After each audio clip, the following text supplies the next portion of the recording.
Hello friends, welcome to your YouTube channel English family 87। So ਆਪਣੀ ਅੱਜ ਦੀ ਇਸ video ਦੇ ਵਿੱਚ ਆਪਾਂ ਗੱਲ ਕਰਾਂਗੇ ਜਿਹੜਾ ਆਪਣਾ ਨੋਵਲ ਹੈ ਦ ਗਾਈਡ, ਉਸ ਦੇ ਸ਼ਾਰਟ ਕੁਐਸਚਨਸ ਨੇ ਜਿਹੜੇ ਉਹ ਆਪਾਂ ਕਰਾਂਗੇ।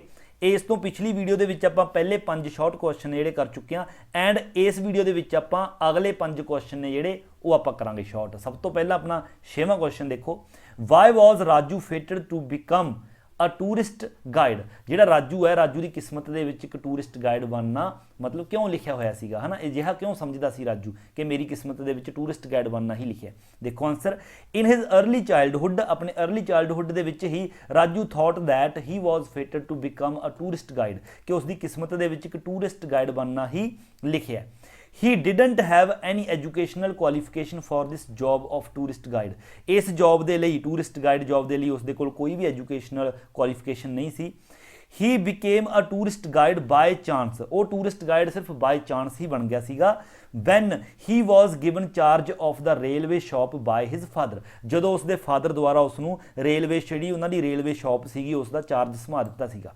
But Raju didn't want to work in the shop. ਪਰ ਰਾਜੂ ਦੁਕਾਨ ਦੇ ਉੱਪਰ ਕੰਮ ਕਰਨਾ ਨਹੀਂ ਚਾਹੁੰਦਾ ਸੀਗਾ। ਸੋ ਇਸ ਲਈ ਇਨ ਹਿਜ਼ ਫ੍ਰੀ ਟਾਈਮ, ਆਪਣੇ ਫ੍ਰੀ ਸਮੇਂ ਦੇ ਵਿੱਚ ਹੀ started showing the places in Malgudi to the tourists who came from outside. ਤਾਂ ਜਿਹੜੇ ਟੂਰਿਸਟਸ ਮਾਲਗੁੜੀ ਦੇ ਵਿੱਚ ਆਊਟਸਾਈਡ ਬਾਹਰੋਂ ਆਉਂਦੇ ਸੀਗੇ, ਉਹਨਾਂ ਨੂੰ ਰਾਜੂ ਨੇ ਜਿਹੜੀਆਂ ਜਗ੍ਹਾਵਾਂ ਨੇ ਉੱਥੇ ਦੀਆਂ ਮਾਲਗੁੜੀ ਦੀਆਂ ਉਹ ਦਿਖਾਉਣੀਆਂ ਸ਼ੁਰੂ ਕਰਤੀਆਂ। ਥਸ, ਤਾਂ ਇਸ ਤਰ੍ਹਾਂ ਹੀ ਮੇਡ ਦਿਸ ਵਰਕ ਹਿਜ਼ ਪ੍ਰੋਫੈਸ਼ਨ। ਤਾਂ ਇਸ ਤਰ੍ਹਾਂ ਆਪਣੇ ਇਸ ਕੰਮ ਨੂੰ ਉਸਨੇ ਆਪਣਾ ਪ੍ਰੋਫੈਸ਼ਨ ਹੀ ਬਣਾ ਲਿਆ, ਮਤਲਬ ਕਿ ਗਾਈਡ ਹੀ ਬਣ ਗਿਆ।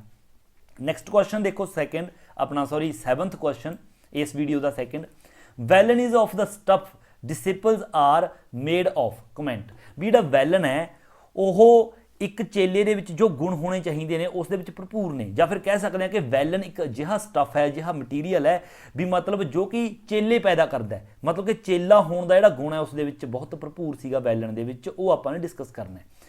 ਇਨ the opening chapter of the novel, novel ਦੇ ਓਪਨਿੰਗ ਚੈਪਟਰ ਦੇ ਵਿੱਚ ਹੀ ਵੀ ਲਰਨ ਦੈਟ, ਅਸੀਂ ਇਹ ਗੱਲ ਜਾਣਦੇ ਹਾਂ that Velan is a loyal disciple of Raju, ਕਿ ਜਿਹੜਾ ਵੈਲਨ ਹੈ ਉਹ ਰਾਜੂ ਦਾ ਇੱਕ ਪੂਰਾ ਲੋਇਲ ਜਿਹੜਾ ਚੇਲਾ ਹੈਗਾ।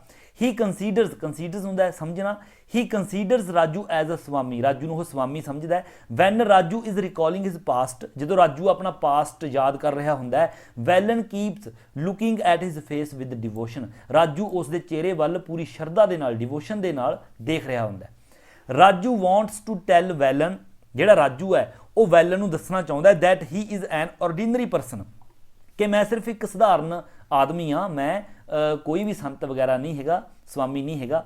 He has taken shelter in the deserted temple, ਮੈਂ ਕਹਿੰਦਾ ਇਸ ਡਿਜ਼ਰਟਡ ਟੈਂਪਲ ਦੇ ਵਿੱਚ ਸ਼ਰਨ ਲਈ ਹੈ, ਸ਼ੈਲਟਰ ਲਈ ਹੈ। Because he has nowhere to go, ਕਿਉਂਕਿ ਉਸ ਦੇ ਕੋਲ ਕਿਤੇ ਵੀ ਹੋਰ ਜਾਣ ਦੇ ਲਈ ਜਗ੍ਹਾ ਜਿਹੜੀ ਉਹ ਨਹੀਂ ਹੈਗੀ ਸੀ।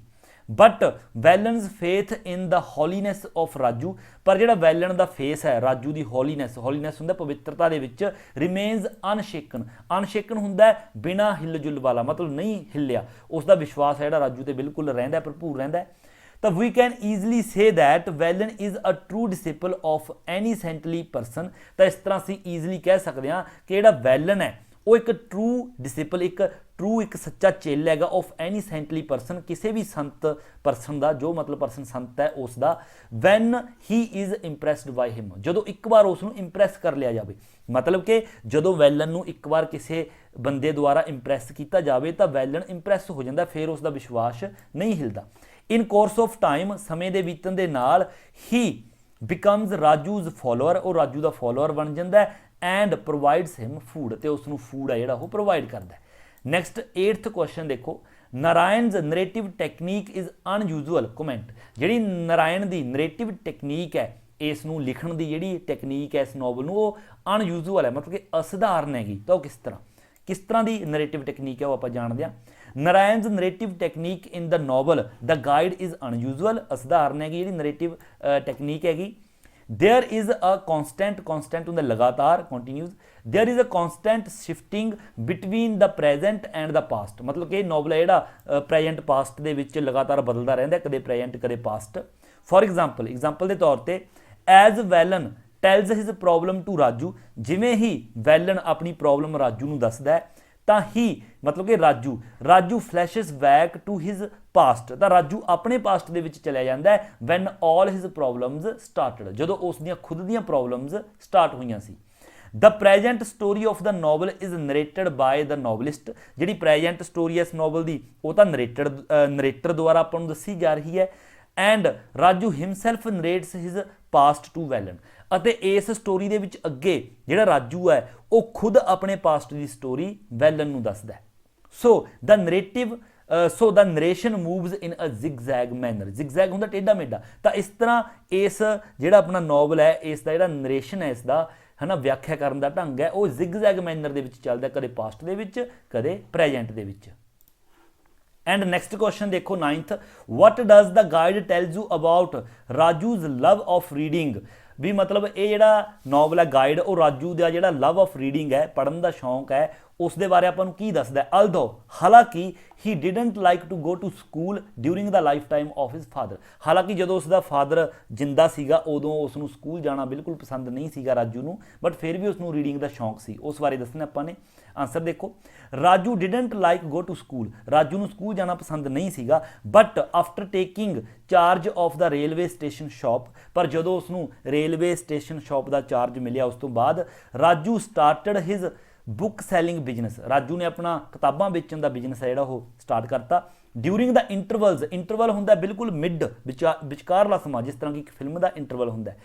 During the intervals between the arrival and the departure. Arrival ਹੁੰਦਾ ਹੈ ਆਉਣਾ ਪਹੁੰਚਣਾ ਅਤੇ ਡਿਪਾਰਚਰ ਹੁੰਦਾ ਜਾਣਾ। ਮਤਲਬ ਜਦੋਂ ਟ੍ਰੇਨਾਂ ਆਉਂਦੀਆਂ ਸੀ ਅਤੇ ਜਾਂਦੀਆਂ ਸੀਗੀਆਂ ਉਹਨਾਂ ਦਾ ਜਿਹੜਾ ਵਿਚਕਾਰ ਦਾ ਸਮਾਂ ਸੀਗਾ ਆਫ ਟ੍ਰੇਨਾਂ ਦਾ, Raju remained busy in his hobby of reading. Raju ਆਪਣੇ ਪੜ੍ਹਨ ਦੀ ਜਿਹੜੀ ਹੌਬੀ ਸੀ ਉਸ ਦੇ ਵਿੱਚ ਬਿਜ਼ੀ ਰਹਿੰਦਾ ਸੀਗਾ। He had all kinds of reading materials. ਉਸ ਦੇ ਕੋਲ ਹਰ ਪ੍ਰਕਾਰ ਦਾ ਰੀਡਿੰਗ ਮਟੀਰੀਅਲ ਹੈਗਾ ਸੀਗਾ।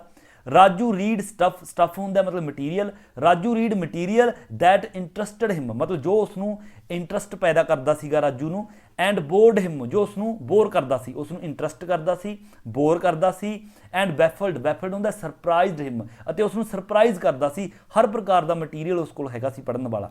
ਐਂਡ ਦੈਨ, ਅਤੇ ਉਸ ਤੋਂ ਬਾਅਦ ਹੀ ਡੋਜ਼ਡ ਆਫ ਦੀ ਜਗ੍ਹਾ ਤੇ ਤੁਸੀਂ ਲਿਖ ਸਕਦੇ ਹੋ ਫੈਲ ਅਸਲੀਪ, ਮਤਲਬ ਕਿ ਸੋ ਜਾਣਾ। ਅਤੇ ਉਸ ਤੋਂ ਬਾਅਦ ਉਹ ਸੋ ਜਾਂਦਾ ਸੀ ਇਨ ਹਿਜ਼ ਸੀਟ, ਆਪਣੀ ਸੀਟ ਦੇ ਉੱਪਰ ਸੋ ਜਾਂਦਾ ਸੀ। ਹੀ ਰੀਡ ਸਟਫ, ਉਹ ਮਤਲਬ ਮਟੀਰੀਅਲ ਪੜ੍ਹਦਾ ਸੀਗਾ that had a novel thought, ਮਤਲਬ ਜਿਸ ਦੇ ਵਿੱਚ ਇੱਕ ਨੋਵਲ ਨੇਕ ਜਿਹੜੀਆਂ ਵਿਚਾਰ ਹੁੰਦੇ ਸੀਗੇ। ਥਸ, ਤਾਂ ਇਸ ਤਰ੍ਹਾਂ ਅਨਗਾਈਡਡ ਰੀਡਿੰਗ ਮਤਲਬ ਕਿ ਉਸ ਨੂੰ ਕੋਈ ਗਾਈਡ ਨਹੀਂ ਕਰਦਾ ਸੀ, ਖੁਦ ਹੀ ਪੜ੍ਹਦਾ ਸੀ। ਅਨਗਾਈਡਡ ਰੀਡਿੰਗ ਬ੍ਰੋਡਨਡ ਹੁੰਦਾ ਵਿਸ਼ਾਲ ਕਰਨਾ, ਵਿਸਥਾਰ ਕਰਨਾ। ਹਿਜ਼ ਮੈਂਟਲ ਪਾਵਰ, ਤਾਂ ਇਸ ਤਰ੍ਹਾਂ ਉਸ ਦੀ ਅਨਗਾਈਡਡ ਰੀਡਿੰਗ ਨੇ ਮੈਂਟਲ ਪਾਵਰ ਹੈ ਜਿਹੜੀ ਉਸ ਨੂੰ ਵੱਡਾ ਕੀਤਾ, ਚੌੜਾ ਕੀਤਾ, ਵਿਸ਼ਾਲ ਕੀਤਾ। ਅੱਗੇ 10th ਦੇਖੋ, ਆਪਣਾ ਲਾਸਟ ਕੁਐਸਚਨ ਇਸ ਵੀਡੀਓ ਦਾ। How did railway Raju became a tourist guide. ਜਿਹੜਾ ਰੇਲਵੇ ਰਾਜੂ ਉਹ ਟੂਰਿਸਟ ਗਾਈਡ ਕਿਸ ਤਰ੍ਹਾਂ ਬਣਿਆ, ਜਾਂ ਫਿਰ how did Raju come to be known as railway Raju. ਵੀ ਰਾਜੂ ਹੈ ਜਿਹੜਾ ਰੇਲਵੇ ਰਾਜੂ ਦੇ ਨਾਮ ਨਾਲ ਕਿਵੇਂ ਜਾਣਨ ਲੱਗਿਆ। ਜਾਂ ਫਿਰ ਕੱਲਾ ਇਹ ਵੀ ਆ ਸਕਦਾ question, how did Raju come to be known as railway Raju, ਮਤਲਬ ਰਾਜੂ ਨੂੰ ਰੇਲਵੇ ਰਾਜੂ ਦੇ ਨਾਮ ਨਾਲ ਕਿਸ ਤਰ੍ਹਾਂ ਕਿਉਂ ਜਾਣਿਆ ਜਾਣ ਲੱਗਿਆ ਸੀਗਾ। ਸੋ ਦੇਖੋ ਸਟਾਰਟ ਕਰਦੇ ਹਾਂ। Due to Raju's helpful nature and good attitude. Raju ਦੇ ਹੈਲਪਫੁਲ ਨੇਚਰ ਅਤੇ ਗੁੱਡ ਐਟੀਟਿਊਡ ਦੇ ਕਾਰਨ all the people coming to the station, ਸਾਰੇ ਜਿਹੜੇ ਲੋਕ ਸਟੇਸ਼ਨ ਤੇ ਆਉਂਦੇ ਸੀਗੇ, started calling him railway Raju, ਉਹ ਸਾਰੇ ਉਸ ਨੂੰ ਰੇਲਵੇ ਰਾਜੂ ਦੇ ਨਾਮ ਨਾਲ ਬੁਲਾਉਣ ਲੱਗੇ। Passengers getting down at Malgudi, ਉਹ ਪੈਸੇਂਜਰਸ ਜਿਹੜੇ ਮਾਲਗੁੜੀ ਆਉਂਦੇ ਸੀਗੇ, always went to him for help, ਹਮੇਸ਼ਾ ਹੀ ਮਦਦ ਦੇ ਲਈ ਰਾਜੂ ਦੇ ਕੋਲ ਹੀ ਜਾਂਦੇ ਸੀਗੇ। He was always ready to help them, ਉਹ ਹਮੇਸ਼ਾ ਉਹਨਾਂ ਦੀ ਮਦਦ ਕਰਨ ਦੇ ਲਈ ਤਿਆਰ ਰਹਿੰਦਾ ਸੀਗਾ। ਰਾਜੂ ਆਨਸਰਡ ਦਾ ਕੁਐਸਚਨਸ ਆਸਕਡ ਬਾਏ ਦ ਪੈਸੇਂਜਰਸ ਦੁਆਰਾ ਪੁੱਛੇ ਗਏ ਜਿਹੜੇ ਕੁਐਸਚਨ ਸੀਗੇ ਉਹਨਾਂ ਦਾ ਹਮੇਸ਼ਾ ਰਾਜੂ ਹੈ ਜਿਹੜਾ ਉਹ ਆਨਸਰ ਦਿੰਦਾ ਸੀਗਾ ਇਨ ਅ ਵੈਰੀ ਪਲੀਜ਼ੈਂਟ ਵੇ। ਪਲੀਜ਼ੈਂਟ ਹੁੰਦਾ ਹੈ ਮਤਲਬ ਖੁਸ਼ਨੁਮਾ ਤਰੀਕੇ ਦੇ ਨਾਲ। He would even leave his shop, ਉਹ ਇੱਥੋਂ ਤੱਕ ਕਿ ਆਪਣੀ ਦੁਕਾਨ ਨੂੰ ਵੀ ਛੱਡ ਕੇ ਚਲਾ ਜਾਂਦਾ ਸੀਗਾ। To take tourist to the taxi stand, ਜਿਹੜੇ ਟੂਰਿਸਟ ਸੀਗੇ ਉਹਨਾਂ ਨੂੰ ਟੈਕਸੀ ਸਟੈਂਡ ਤੱਕ ਛੱਡਣ ਦੇ ਲਈ ਆਪਣੀ ਦੁਕਾਨ ਵੀ ਛੱਡ ਕੇ ਚਲਾ ਜਾਂਦਾ ਸੀਗਾ। Raju also learned from his client, ਮਤਲਬ ਕਲਾਇੰਟ ਜਿਹੜੇ ਕਿ ਉਸ ਦੇ ਕੋਲ ਆਉਂਦੇ ਸੀਗੇ, ਗ੍ਰਾਹਕ ਆਉਂਦੇ ਸੀਗੇ, ਰਾਜੂ ਉਹਨਾਂ ਤੋਂ ਸਿੱਖਦਾ ਸੀਗਾ। ਕੀ ਸਿੱਖਦਾ ਸੀਗਾ? About the famous and beautiful places of his home town and its surroundings, ਮਤਲਬ ਜਿਹੜਾ ਉਸ ਦਾ ਹੋਮ ਟਾਊਨ ਸੀਗਾ ਮਾਲਗੁੜੀ ਦੇ ਵਿੱਚ ਜਿਹੜੀਆਂ ਬਿਊਟੀਫੁਲ ਪਲੇਸਿਸ ਸੀਗੀਆਂ ਅਤੇ ਉਸ ਦੇ ਆਲੇ ਦੁਆਲੇ ਦੀਆਂ ਜਗ੍ਹਾ ਸੀਗੀਆਂ, ਉਹ ਮਤਲਬ ਉਹਨਾਂ ਦੇ ਬਾਰੇ ਸਿੱਖੀ ਜਾਂਦਾ ਸੀਗਾ। ਜਿਹੜੇ ਮਤਲਬ ਕਲਾਇੰਟ ਉਸ ਦੇ ਕੋਲ ਐਕਸਪੀਰੀਅੰਸਡ ਕਲਾਇੰਟ ਆਉਂਦੇ ਸੀਗੇ, ਜਗ੍ਹਾਵਾਂ ਬਾਰੇ ਜਾਣਦੇ ਸੀਗੇ, ਉਹਨਾਂ ਕਲਾਇੰਟਸ ਤੋਂ ਉਹ ਉਹਨਾਂ ਜਗ੍ਹਾ ਦੇ ਬਾਰੇ ਪੁੱਛਦਾ ਰਹਿੰਦਾ ਸੀ ਅਤੇ ਸਿੱਖੀ ਜਾਂਦਾ ਸੀਗਾ। ही ਕਲੈਕਟਸ all the information, ਉਹ ਸਾਰੀ ਇਨਫੋਰਮੇਸ਼ਨ ਹੈ ਜਿਹੜੀ ਉਹ ਇਕੱਠੀ ਕਰ ਲੈਂਦਾ ਉਹਨਾਂ ਤੋਂ and passed it to the ordinary tourist, ਅਤੇ ਜਿਹੜੇ ਆਰਡੀਨਰੀ ਸਧਾਰਨ ਟੂਰਿਸਟ ਆਉਂਦੇ ਸੀਗੇ ਜਿਨ੍ਹਾਂ ਨੂੰ ਇੰਨੀ ਨੌਲੇਜ ਨਹੀਂ ਸੀ ਜਗ੍ਹਾਵਾਂ ਬਾਰੇ, ਉਹਨਾਂ ਨੂੰ ਅੱਗੇ ਇਹ ਇਨਫੋਰਮੇਸ਼ਨ ਹੈ ਜਿਹੜੀ ਉਹ ਦਿੰਦਾ ਰਹਿੰਦਾ। ਇਨ ਕੋਰਸ ਆਫ ਟਾਈਮ, ਤਾਂ ਸਮੇਂ ਦੇ ਬੀਤਣ ਦੇ ਨਾਲ ਹੀ ਬਿਕੇਮ ਕੰਪਲੀਟ ਟੂਰਿਸਟ ਗਾਈਡ, ਤਾਂ ਉਹ ਕੰਪਲੀਟ ਇੱਕ ਟੂਰਿਸਟ ਗਾਈਡ ਹੈ ਜਿਹੜਾ ਉਹ ਬਣ ਗਿਆ। everyone started calling him railway Raju और टूरिस्ट गाइड, सारे ही उसनूं रेलवे राजू ਜਾਂ ਫਿਰ टूरिस्ट गाइड ਦੇ ਨਾਮ ਨਾਲ ਜਾਣਨ ਲੱਗੇ।